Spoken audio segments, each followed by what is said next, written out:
Welcome to Eagles, Globes, and Anchors, the strategically minded podcast of Marine Corps University. Today we're discussing the rise and decline of U.S. military culture programs 2004 to 2020, published by Marine Corps University Press. My guest today is Dr. Kerry Fosher, one of the editors of the book. Dr. Fosher is a cultural anthropologist and director of research here at Marine Corps University. She worked on military and intelligence community culture programs from 2006 through 2020, including 10 years as the director of research for the Marine Corps service-wide program that provided cultural, regional, and language training and education. Dr. Fosher, thanks so much for coming on the show. Well, thanks for the chance to talk about our book. I love the scope of this podcast, and I'm excited to have our book be part of it. As are we, so thanks. Before we get into the meat of the book, can you give our listeners some background on the project and the history of U.S. culture programs in general? So I'll start with a little bit of the history. Every so often, the U.S. military realizes that it needs to do more to equip its personnel with the knowledge, the concepts, the skills that they need to understand, whether it's a local population, an adversary, or some kind of a partner, wherever they happen to be deployed or assigned. There were big culture programs in World War II and Vietnam, and some smaller ones at other times. Each time, as things wind down, the military shuts these programs down and then has to start them up again later. We wrote about this in the book. The military seems to come out of these cycles with a sense that it's never going to do that again, whatever that is for a particular conflict. Could be major theater operations, counterinsurgency, or what have you. There also seems to be a general lack of understanding of the value of culture-related education across a broad range of military missions.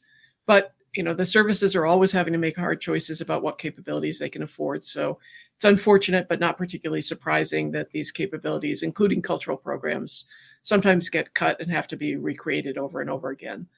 The most recent cycle of building cultural capabilities started to gain steam around 2004, and that's the cycle that we cover in this book. The drivers were obviously the wars in Iraq and Afghanistan, and the demand signal that was coming from the operating forces was pretty intense. They needed to understand more about the people they were encountering, not just to handle stability operations with local populations, but to understand adversaries, to work with partner militaries, third country nationals, NGOs, and sometimes even other U.S. partners like state, USAID. So there were a lot of different ways that they wanted to use the knowledge and skills. One really common one was just wanting to ensure that U.S. actions didn't inadvertently turn the opinion of local population against coalition forces. And for that, they needed a pretty broad range of knowledge. They had to have the ability to find out things like how the local economy works so that you don't mess it up by blocking that tiny little dirt path that actually is a critical livestock trail. They needed more complex things like being able to navigate key leader engagement sessions. And they needed the ability to anticipate the second and third order consequences of their actions. For the first few years of this cycle, it was sort of a wild west of capability development. All kinds of programs and initiatives got funded, some good, some not so good. Once the services got their culture centers up and running, which was around 2006, 2007, we started to see a little bit more coherence and coordination across the services. And over time, we started to see demand signal, not just to get people ready for operations in Iraq and Afghanistan, but for a really broad range of missions around the globe. Then in about 2018, we started hearing some pretty serious rumblings about cutting culture programs and how military personnel were going to need to interact cross-culturally once operations in Iraq and Afghanistan wound down. That was despite the fact that the demand signal from the operating forces was still pretty high. But by 2020, one thing and another, a lot of programs across the services had been really significantly reduced, or like the Marine Corps Culture Center, they were completely shut down. So there is, I'm gonna describe it as a cultural tension between certain civilian backgrounds and the military. And so we typically think of, when we think of a culture center, I, at least myself, will initially think of anthropology as the primary set of experience that might inform military culture studies. But we've got a whole host of them, right? We've got cultural geography, we've got sociology, we've got cross-cultural psychology. Am I imagining this friction between DoD and these disciplines?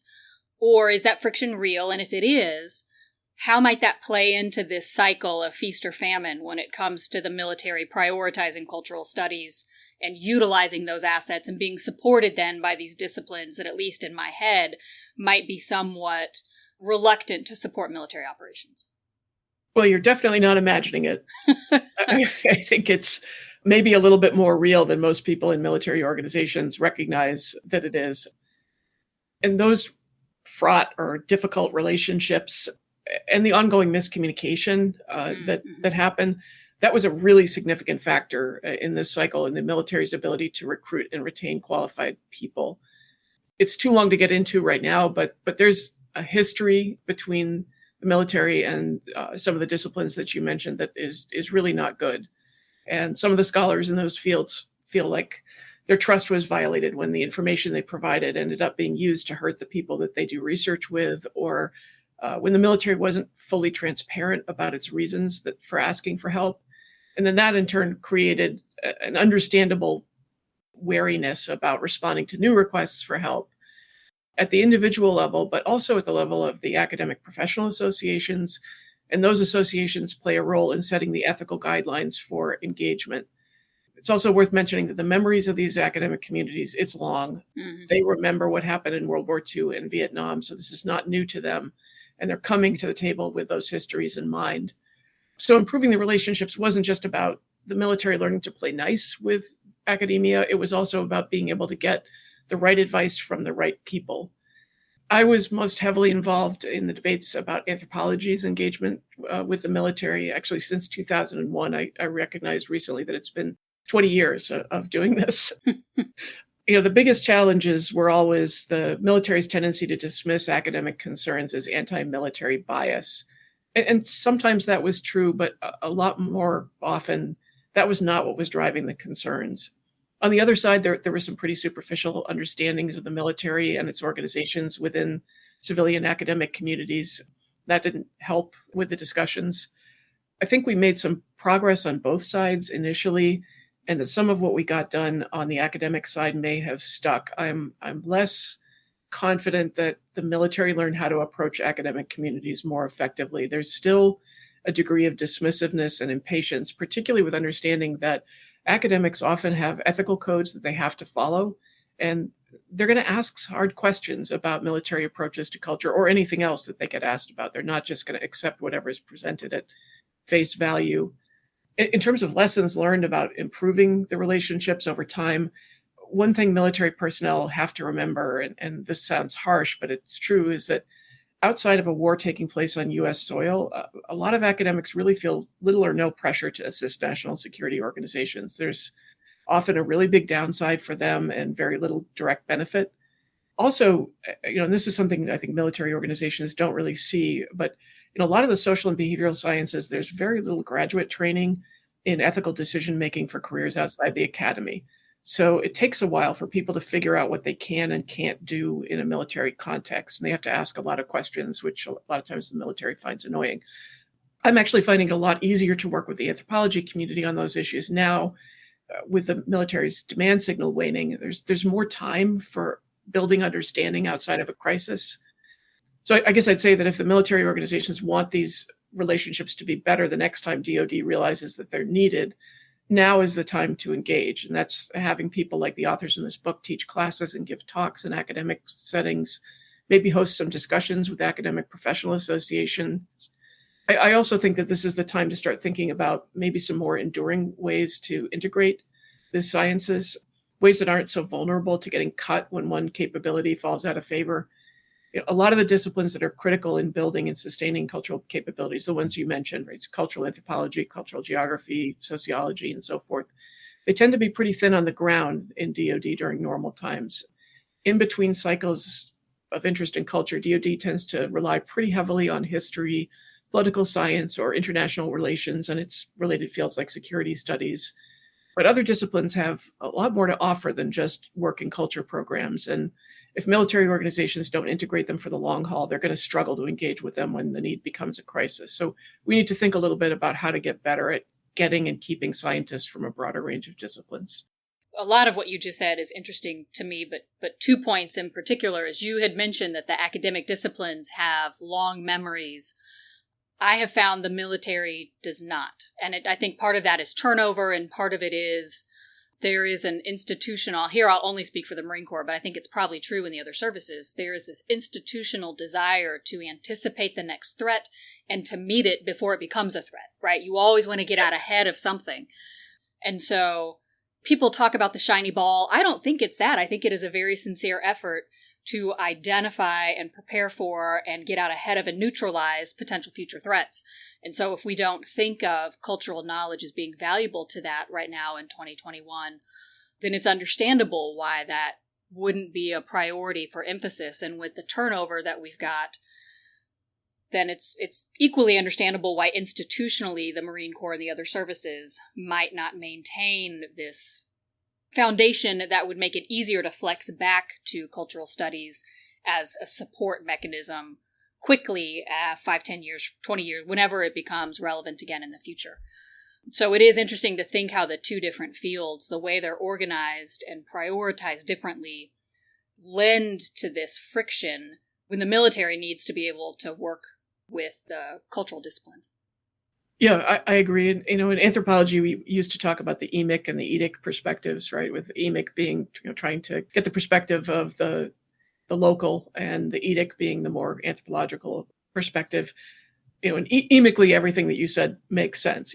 From the outsider or edic perspective, the military's tendency to forget these capabilities or to not recognize that they are relevant for more than just whatever the last conflict was does come across as very short-sighted and narrow. But I can see both sides of that coin. The other thing that I was thinking of while you were talking just now is this idea of how do we retain some organic capacity, so it's not that we have to flex 180 degrees or start cold from zero, but we can get a bit of a warm start because we've incorporated some capacity more organically within our organizations. And I look at the faculty that we've got here at MCU, and you're right? We have majority, overwhelmingly, almost exclusively political scientists and military historians. And we have an international lawyer, and that's incredibly valuable to what we do.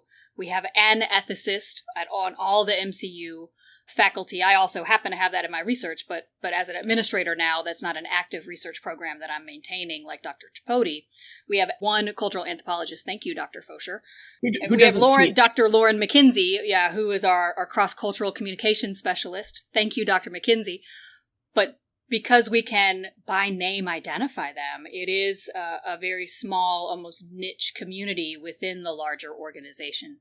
And it would be not just interesting, but I think valuable for not just MCU, but across PME institutions to think more holistically about the disciplines that might add value, the underrepresented or underappreciated disciplines that could add value in the complex future that we're anticipating to see.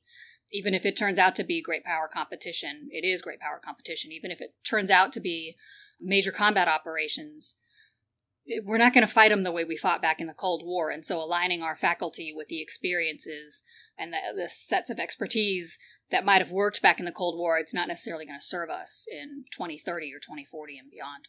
Yeah, I think there's room to explore that. I'll give you one historical tale from when MCU was first trying to integrate its anthropologists at the beginning of this cycle.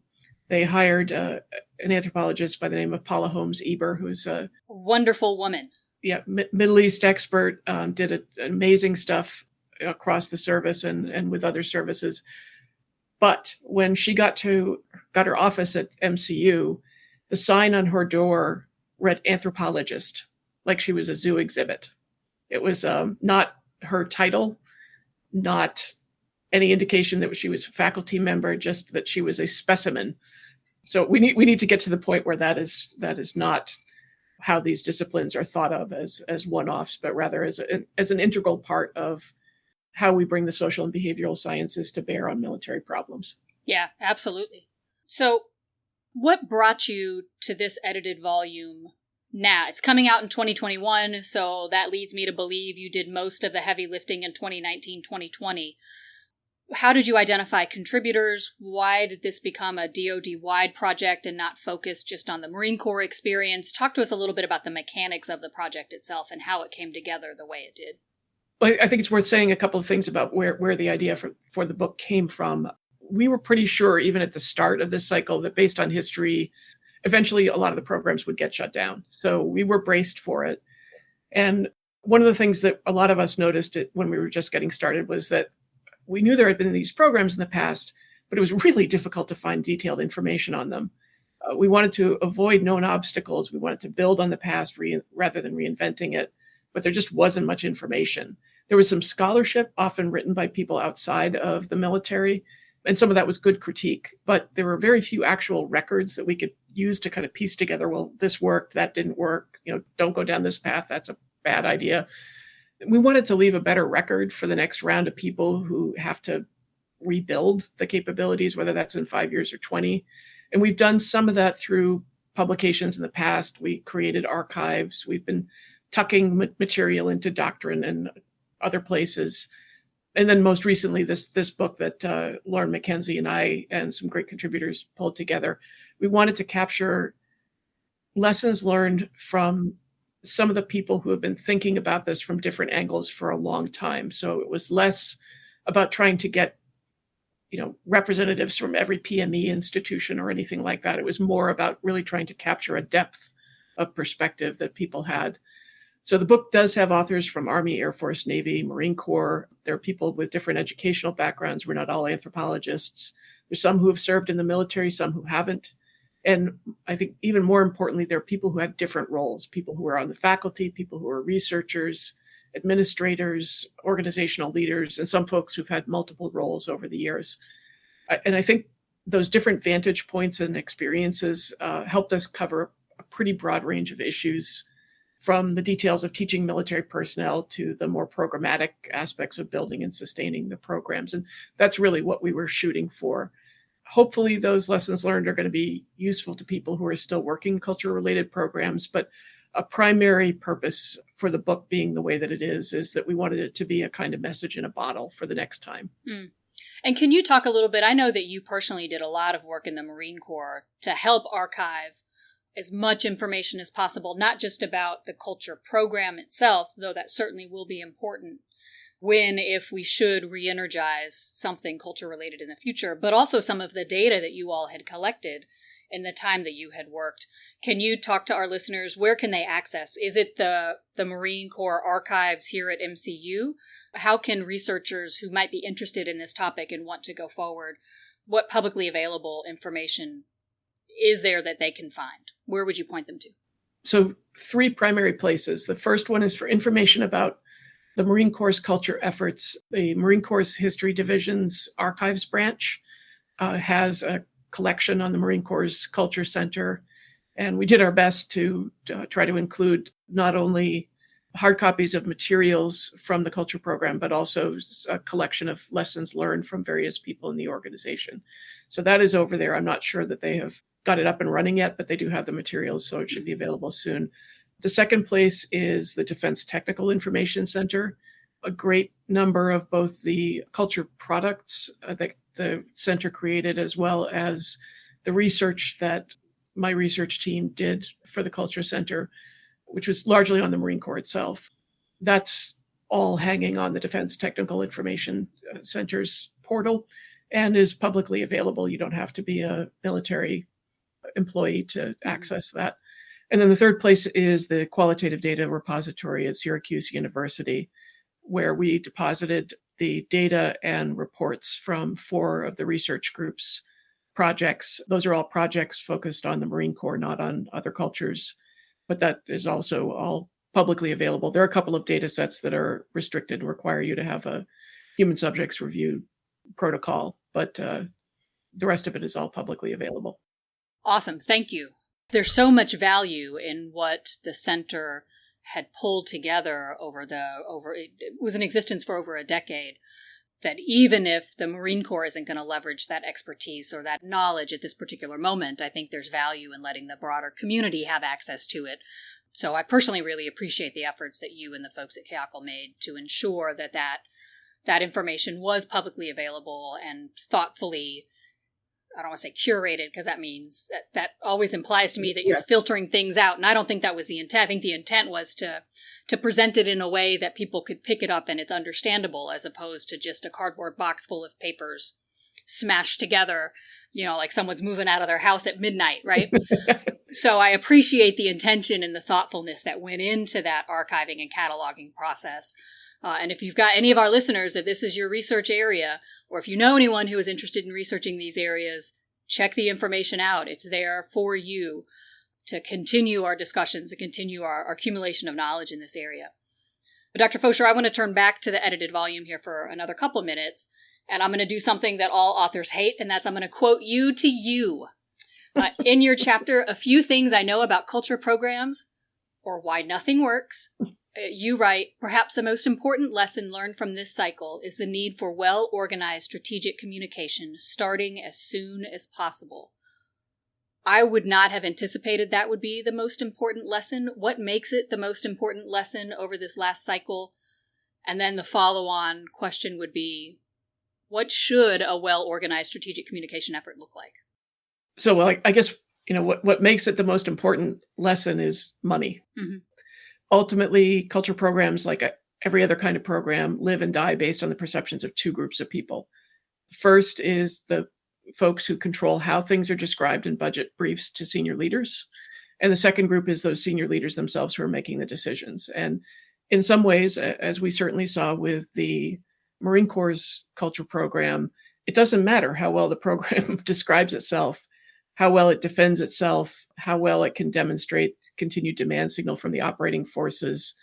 If the person crunching all that information down into a brief for a senior leader doesn't think culture matters, then it's going to be presented in a way that makes it easy to cut. And if the senior leader making the decision doesn't know much about culture or thinks it's just customs and courtesies, then it's going to get cut. And it really is as simple as that you have to have not just very senior leaders and the operating forces on your side. You need to have the people in the supporting establishment well informed enough to make good decisions, and ideally being allies. As for what it should look like, I am not by any stretch of the imagination a strategic communication expert. I can say a few things. I think we relied way too much on the idea that military personnel coming out of Iraq and Afghanistan were going to be advocates for culture programs, and they were. But there's a difference between knowing that culture education and training mattered for the deployment that you were just on and seeing its value across the full range of military operations. There's also a big difference between knowing the value in an operational context and then being able to articulate that importance in the language of the military supporting establishment. And we could and absolutely should have done more to help those advocates and as well as to create more of them.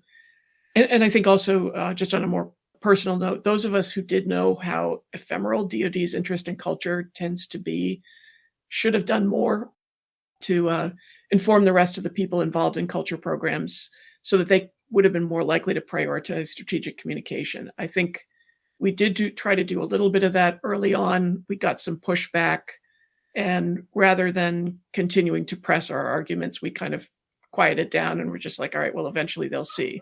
But by the time they saw, it was really too late to do anything about it.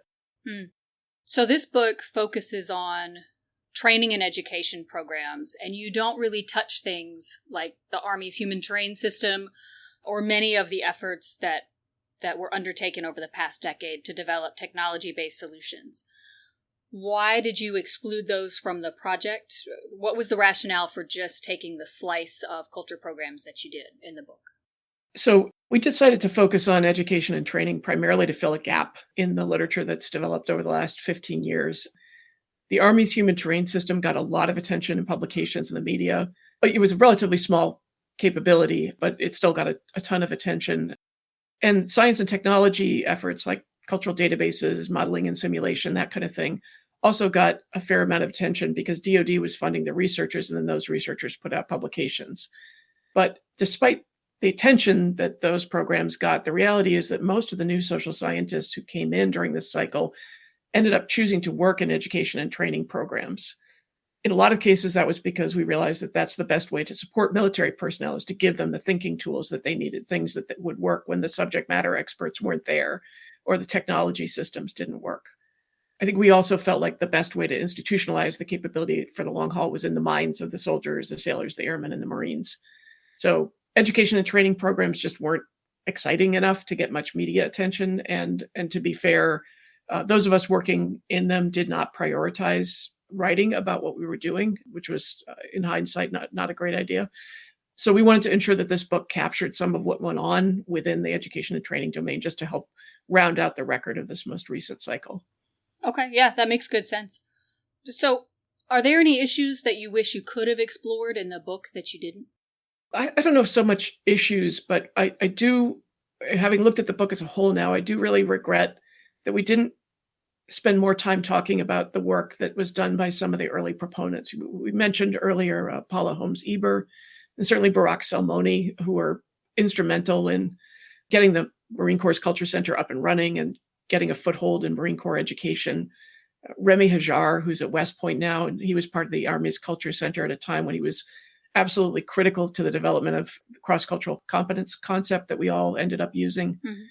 Alison Green Sands, who is essential at the OSD level, her husband Rob, who's another anthropologist, and maybe even more importantly, the military personnel, the Todd Lyons, Bill McCullough, John Bird, and so many of the others who made substantive contributions, but they're also the ones who carved out the organizational spaces and provided the top cover so that we could get all the work done, right? It's not as though we all just came in and everything happened easily, right? That we needed those people to help us figure out how to get things done and to occasionally protect us from the slings and arrows of working in DoD.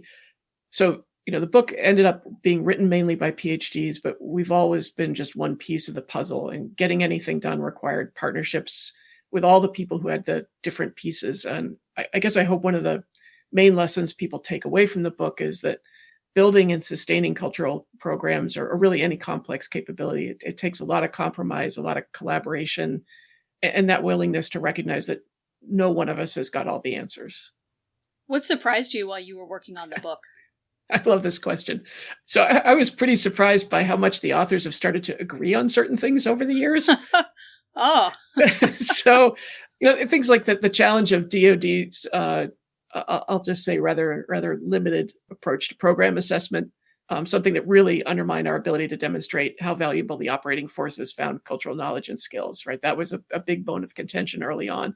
And I think people reading this book now may think that Lauren and I just selected authors who tend to agree with us, but in reality, what you're reading is the outcome of more than a decade of arguments, usually collegial arguments, but arguments nonetheless. As someone who has a significant commitment to program assessment and improvement, but is operating with a budget that doesn't always support robust program assessment and improvement, I might find myself right in the middle of that argument as it unfolds. It undoubtedly important, and it is always a challenge, right? Yep. So last question for you. We ask all of our guests, what are you reading right now that our listeners should know about? Well, you've caught me at a moment when I am actually rereading some things. Always books, a good practice. Yeah. Books about how we understand, consume, and sometimes are misled or bamboozled by science and technology. I'm going to quickly mention 3. Controlling Human Heredity by Diane Paul. This is an older book, but it's the one that first opened my eyes to how biology gets politicized and to the military's occasional slide towards things that border on eugenics. So it's a really important book. Brainwashed, The Seductive Appeal of Mindless Neuroscience by Sally Satel and Scott Littlefield. It's a great book, an easy read about what we can and can't know based on technologies like fMRIs. Just because the brain lights up does not mean that what's going on is what you think it is. Really? So this is the next book I need to read. Yeah. And then Weapons of Mass Destruction by Kathy O'Neill. Yeah, it's a little bit overwrought, but again, a good short read on how bias creeps into big data, how those inaccuracies are masked, and the impacts that it can have. Mm-hmm. Those are 3 good choices for us to all improve our, I don't want to say science literacy, because none of that is going to make us a scientist, but maybe our effectiveness as a consumer of information. I like them. Great. Well, Dr. Fosher, thank you so much for coming on the show. To keep up with the good work of Marine Corps University, follow us on social media at Marine Corps U. Special thanks to our intrepid producer, Jen Patcha Howell, and our show manager, Captain Michael Goff. I'm your host, Becky Johnson. Thank you for listening to Eagles, Globes, and Anchors, the strategically minded, innovative podcast of Marine Corps University.